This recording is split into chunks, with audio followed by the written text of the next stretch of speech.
Salam, hər vaxtınız xeyir olsun. Bugünkü məsələmiz yaş məsələlərindən olacaq. Gəlin ilk olaraq biz şərtimizi oxuyaq. Arifin yaşı Samirin yaşının 4 mislindən bir vahid böyükdür.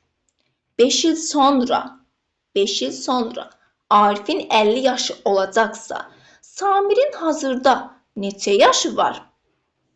Nə edək biz? Biz Arif və Samiri kənarda qeyd edək. Arif və Samir. Bizə deyir ki, Arifin yaşı Samirin yaşının, yəni Samirin yaşının 4 mislində. Mən Samirə x verirəm.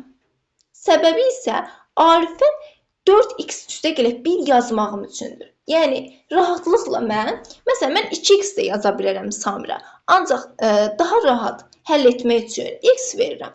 X Samirin yaşının 4 mislindən, Samirin yaşının 4 mislindən 4x üstə gələk 1. Bu hal-hazırda Samirin hal-hazırda x yaş var. Arifin isə 4x üstə gələk 1 yaş var hal-hazırda. Və bizə yenidən bir məlumat veribdir. 5 il sonra Arifin 50 yaşı olacaqsa, Samirin hazırda neçə yaşı var? Mənə 5 il sonraki Arifin yaşını veribdir. Yəni, 5 il sonra Arifin 50 yaşı olacaq. Bəs indi neçə yaş var Arifin? 50-dən çıxacam 5-in. O da edəcək 45.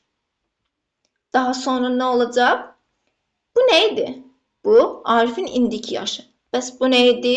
Bu da Arifin indiki yaşı idi. Deməli, mən 45-ə bərabər edəcəm. 4x üstə gələk 1-i bərabər edəcəm 45-ə.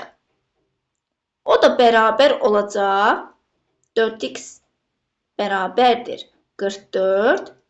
X də bərabərdir, yəni 44-ü 4-ə böləndə 11. Deməli, mənim x-im 11 oldu. Bizdən nə istəmişdi? Samirin hazırda neçə yaşı var? Samirin hazırda x yaşı var. Və x də 11 olduğu üçün Samirin hal-hazırda 11 yaşı oldu. 11-lər biraz qəribə oldu. Neyse, ancaq 11 yaşı.